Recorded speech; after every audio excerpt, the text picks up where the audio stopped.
Hello, and welcome back to Coin Lady channel. Do allegations of geek corruption in the XRP community hold any water? While connected to Ripple Labs, millions of XRP were transferred on the chain in less than 24 hours, leading some to worry that the price of XRP would continue to fall. Also, why haven't financial institutions in the United States adopted XRP and other cryptocurrencies? Despite regulatory agencies' victories, the SEC has been unsuccessful. The SEC and Ripple have submitted a joint proposal for the next phase of the lawsuit, but it is still unclear whether or not the UK, France, and Australia will file amicus briefs similar to those they did in the Morrison case if the SEC attempts to extend its reach outside of the US. Yesterday's X post, and all that when asked about the Ethereum Gate scandal, Jake said the XRP community was correct. The Ethereum Gate scandal, he unexpectedly emphasized, has the potential to surpass FTX's. One theory, known as Ethereum Gate, suggests that Ethereum officials colluded with influential people in government to pave the way for a more favorable regulatory climate for Ethereum. Jake claims that the controversy surrounding the Ethereum gates is reminiscent of the debate surrounding the establishment of the Federal Reserve in 1910. Former SEC officials Jay Clayton and Bill Hinman's close ties to Ethereum are at the center of the scandal. Ethereum co-founder Joseph Lubin's blockchain company, Consensus, was mentioned by Jake as having lobbied the SEC on behalf of Ethereum in the Free Pass speech. You may recall that in his now infamous June 2018 speech, Hinman argued that Bitcoin and Ethereum were not securities. Jake brought up the point that the regulatory favoritism highlighted in the Hinman speech was experienced by other crypto projects when they attempted an ICO similar to Ethereum. The analyst singled out Ripple as a victim of the SEC's crackdown. He explained that the SEC's different treatment of Ethereum and XRP in the Ripple lawsuit illuminates the agency's potential conflicts. Is there a reason for this discrepancy? Ethereum gets a regulatory nod while Ripple faces a lawsuit, Jake remarked. In addition, Jake argued that the SEC's partiality could damage its authority over the cryptocurrency sector. Reacting pro-XRP lawyer Bill Morgan said the expert contrasted SEC regulatory favoritism to Ethereum in the form of legal measures taken against Ripple. The question of how long it will take the market to correct the distortion caused by the SEC enforcement action was raised by attorney Morgan. He stressed that the distortion helped Ethereum to secure the second spot in the global crypto ranking over better competitors, specifically before him, and gave the infamous speech. Both Ethereum and XRP were in a tight contest over which crypto asset would rank as the second largest crypto by market cap. Ethereum's market cap of $252.4 billion places it second overall at present. However, with a market cap of $86.5 billion, XRP is third among crypto assets in terms of size. Ethereum's corruption is 1,000 times larger than the ones committed by FootX founder Sam Bankman-Fried, according to prominent crypto advisor Stephen Nerio, hours before Jake's comment. The crypto advisor claims that Ethereum's Joseph Lubin and Vitalik, but Aaron, conspired with corrupt government officials like SEC Chair Gary Gensler and former Chairman Jay Clayton to steal cryptocurrency. Don't miss out on being the first to know what's going on with XRP. Subscribe to our channel and enable push notifications now. Will Alert shows that at least 3 separate transfers of varying values were made public, 2 of the 3 involved exchanges with a known connection to the original transfers, including the prominent BitSo and Bitstamp.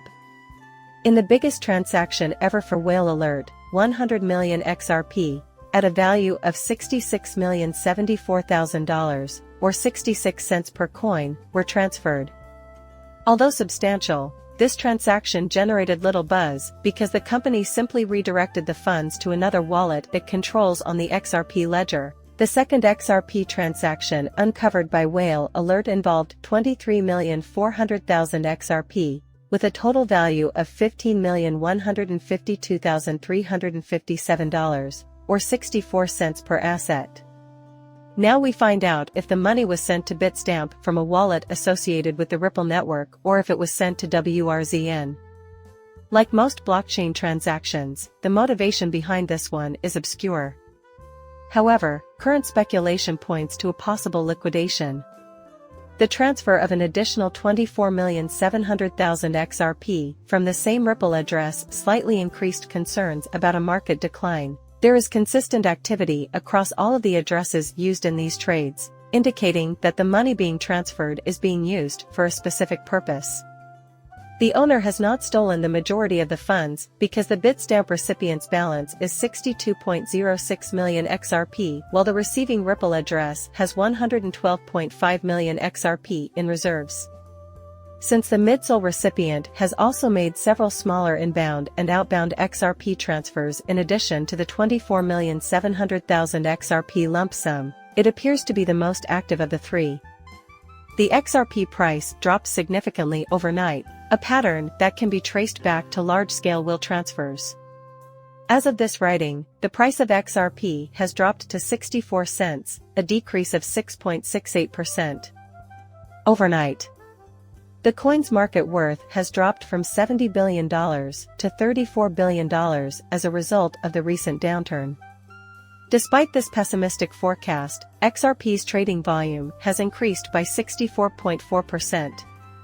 Price fluctuations on the XRPL in response to will transfers from Ripple and others are a reflexive action by market participants. Buying pressure could increase as investors become more optimistic about XRP's future. Even after their court triumph over the SEC, U.S. banks are still apprehensive of working with cryptocurrency, as the CEO of Ripple pointed out. He claims that this is because of a more expansive government policy. Large financial institutions would likely wait for guidance from the United States government before investing in cryptocurrencies such as XRP. In particular, Garland House said that banks are still wary because of the public's impression that regulatory bodies like the Options Clearing Corporation are hostile to the cryptocurrency industry. You won the lawsuit, but the US government is still hostile to crypto, they say, in his words. The OCC has an anti-crypto stance. And until that changes, don't expect any serious response from US banks to the CEO of Ripple's comment.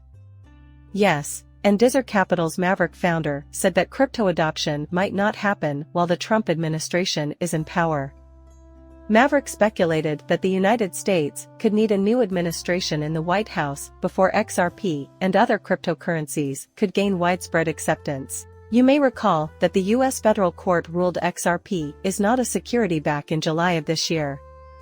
Experts have claimed that the benefits extend beyond Ripple and XRP to the entire cryptocurrency industry.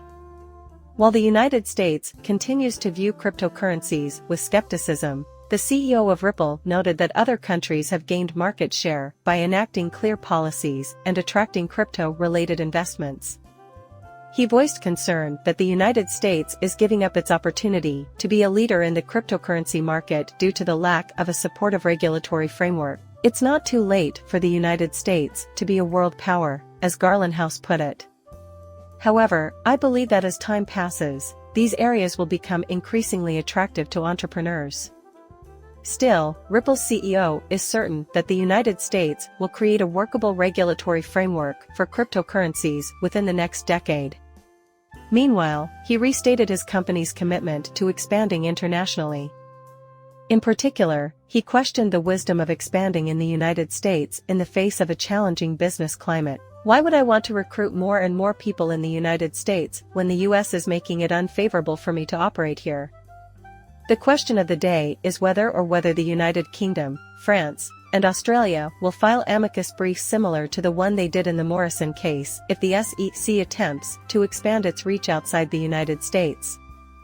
Don't miss out on being the first to know what's going on with XRP. Subscribe to our channel and enable push notifications now. In their ongoing legal battle, the United States Securities and Exchange Commission and Ripple Labs have proposed a timeline for the remedies briefing and discovery in a letter to Judge Annalisa Torres. The proposal includes a schedule for the initial stages of remedy discovery.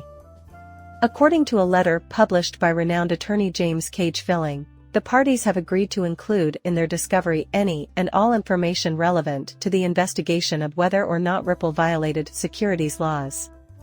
Notably, the SEC suggested conducting the discovery relevant to the remedies within 90 days of the court's entry of a scheduling order. The SEC is also interested in what transpired after it filed formal charges. In December of 2020, Ripple may choose to challenge the SEC's post-complaint discovery requests and ask for more time to respond. In addition, the parties stipulated that Ripple's would have 45 days from the date the court issued a scheduling order to serve Anthony Braco's superseding report. After Ripple submits the supplemental report by Braco, the SEC has 90 days after the issuance of the scheduling order to conduct a deposition of the expert in light of Braco's prior testimony last year regarding the remedy phase of the case. As a result, both the SEC and Ripple may publish counter-reports in response to the expert's deposition. Furthermore, the parties will not serve third-party discovery without the court's permission. No later than 30 days following the conclusion of the remedies discovery period, the SEC may submit its brief regarding remedies. After 30 days, Ripple can file its objection, and the SEC will have 15 days to respond. According to the letter, attorneys from Pro XRP have taken notice of the latest development in the Ripple case. Attorney Fred responded quickly, saying the letter's tone indicates a resolution is near. An intriguing facet of the court battle was also brought to light by attorney Jeremy Hogan. For Hogan, the only thing at risk is the independence of other nations whose institutions were sold XRP by Ripple. If the SEC decides to broaden its authority, the lawyer said, these countries could file amicus papers in the litigation. In addition, based on the newly submitted joint scheduling order, Australia-based Pro XRP lawyer Bill Morgan estimated how long the remedy stage of the Ripple litigation could take. According to attorney Morgan's analysis of the timeline, the remedy phase might last as long as May 2020. After the Bitcoin halving, for a whole month. The proposed scheduling order is for the next stage of the action, which is the remedies phase.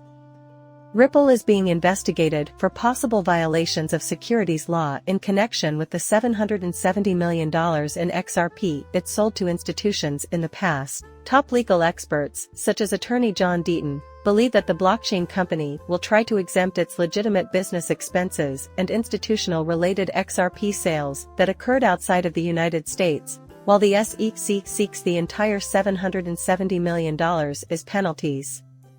Make sure the video was enjoyable. Don't forget to sign up for alerts. See you soon, bye.